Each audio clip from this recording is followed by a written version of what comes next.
ইংরেজিতে কথা বলাটা একটা আর্ট, যেটা কি সবার দ্বারা সম্ভব নয়। এই কথাটা ভুল। আমি বলছি সবার দ্বারাই স্পোকেন ইংলিশ সম্ভব, সবার দ্বারাই স্পোকেন ইংলিশ সম্ভব। যারা বলে যে ক্লাস 10 পর্যন্ত পড়েছিস বাট তোর দ্বারা স্পোকেন ইংলিশ সম্ভব নয়, ক্লাস 5 পর্যন্ত পড়েছিস তোর দ্বারা কি স্পোকেন ইংলিশ সম্ভব নয়, আমি বলছি তাদের সবার দ্বারা কি স্পোকেন ইংলিশটা সম্ভব। ওকে, সো স্পোকেন ইংলিশটা হচ্ছে একটা আর্ট, যেটা সবার দ্বারাই সম্ভব। একটা ক্লাস 5 স্টুডেন্ট থেকে আরম্ভ করে, যে কিছু জানে না তার থেকে আরম্ভ করে সব থেকে হায়ার এডুকেটেড স্টুডেন্টকে স্পোকেন ইংলিশ করতে পারে। ইংরেজি হচ্ছে একটা ভাষা।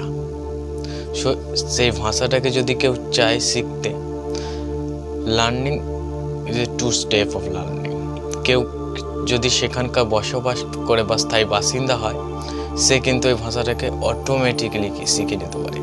কিন্তু যারা সেখানকার বাসিন্দা হয় না, তাদেরকে কি ল্যাঙ্গুয়েজটাকে ফার্স্ট বুঝতে হবে, তার প্রসেসগুলো জানতে হবে, তারপর সেই ল্যাঙ্গুয়েজটাকে কি তারা বলতে পারবে। সব থেকে ইজি ওয়ে ইংরেজি শেখার, ইংল্যান্ডে চলে, যেগুলো মানে যে সমস্ত দেশে কি ইংরেজিতে কথা বলা হয় সেই সমস্ত দেশের চলে যাও, বা যে সারাউন্ডিংয়ে তোমার ইংলিশে কথাবার্তা হয় সেই রকম সারাউন্ডিংয়ে তোমরা যদি যাও, তাহলে অটোমেটিক্যালি কোনো কোচিং ক্লাসের দরকার পড়বে না, তোমরা কি ইংরেজিতে ফ্লুয়েন্টও হয়ে যাবে, ইংরেজিটা শিখতে পারবে। বাট যদি ওটা গিয়ে কোনো জায়গায় গিয়ে সম্ভব না হয়, সেক্ষেত্রে আমাদের কোচিং সেন্টারে যেতে হয়, spoken English step by step শিখতে হবে।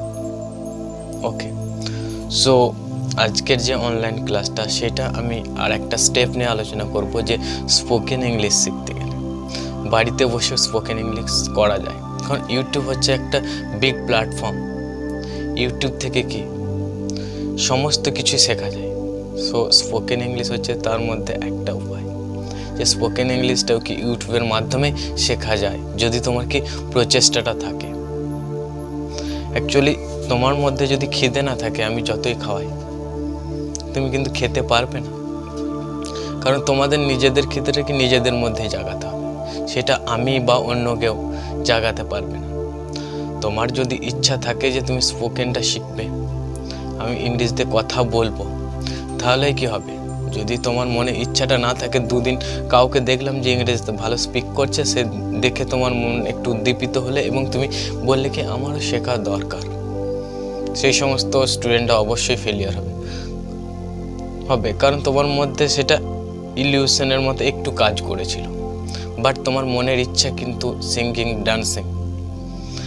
তাই বলছি, মনের ইচ্ছাটা যদি থাকে, তুমি যদি একটা জিনিসে সাকসেসফুল হয়ে যেতে পারো না, আরও অন্য কোনো সাকসেস তোমার পিছনে চলে আসবে। সো স্পোকেন ইংলিশটাই সেরকম, ইচ্ছা করলে কি স্পোকেন ইংলিশ সবাই শিখতে পারে, ছোট থেকে বড় সবাই পারে। সো আজকের যে ক্লাস, চলো বোর্ডে দেখে নিই। সো দেখো, বোর্ড ওয়ার্ক করা আছে যে যখন কাউকে দিয়ে কিছু করানো হচ্ছে, কিন্তু কাকে দিয়ে করাচ্ছি তার উল্লেখ থাকে না। উল্লেখ যদি না থাকে, যখন সেন্সটা ক্যাচ করবে, যখন কাউকে দিয়ে কিছু করানো হচ্ছে কিন্তু কাকে দিয়ে করাচ্ছি তার উল্লেখ না থাকে, তখন কি রুলস আছে? তখন রুলস আছে কি গেট প্লাস থার্ড ফর্ম। ওকে, যখন কাউকে দিয়ে কিছু করানো হচ্ছে কিন্তু কাকে দিয়ে করাচ্ছি তার উল্লেখ না থাকে, তাহলে রুলস আছে কি গেট প্লাস থার্ড ফর্ম।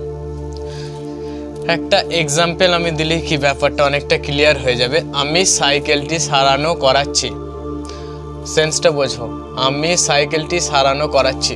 দেখো, আমি এখানে সাইকেলটি সারাচ্ছি এটা একবারও বলা হয়নি, আমি সাইকেলটি সারানো করাচ্ছি। এখানে দেখো কাকে দিয়ে সারাচ্ছি সেটা কি উল্লেখ নেই, অবশ্যই যে মেকানিক তাকে দিয়ে সারানো করাচ্ছি, সো সেটার কিন্তু উল্লেখ নেই। আমি সাইকেলটি সারানো করাচ্ছি।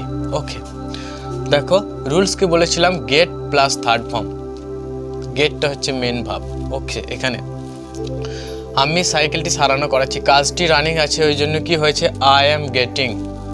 ওকে, দ্য সাইকেলটি প্রিপেয়ার্ড, সাইকেলটি কি আমি সারানো করাচ্ছি।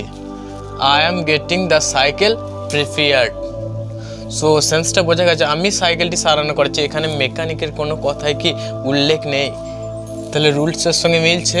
যখন কাউকে দিয়ে কিছু করানো হচ্ছে কিন্তু কাকে দিয়ে করাচ্ছি তার উল্লেখ না থাকে, তাহলে রুলস আছে গেট প্লাস থার্ড ফর্ম। এখানে দেখো রুলস ফলো করছে, আমি সাইকেলটি সারানো করাচ্ছি। I am getting the cycle prepared.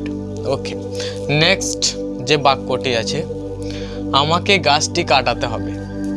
দেখো তোমাকে কেউ কাজটির দায়িত্ব দিয়েছে, তুমি কি সেই দায়িত্বটা পালন করছো? এখানে তুমি কিন্তু গাছটা কাটবে না, গাছটা কাটবে কি যে কাটার সে কাটবে। আমাকে গাছটি কাটাতে হবে বলেছিলাম, তে হবে থাকলে একটা রুলস আছে কি হ্যাভ টু। তে হবে যখনই থাকবে রুলস আছে কি হ্যাভ টু। সো আমাকে গাছটি কাটাতে হবে, রুলস এখানে আর একটা আছে যে গেট প্লাস থার্ড লাগাতে হবে, প্লাস তোমরা যেটা সিম্পল রুলস সেটা জানো হ্যাভ টু। তে যখনই থাকবে তে হবে তখনই আমরা কি জানি হ্যাভ টু।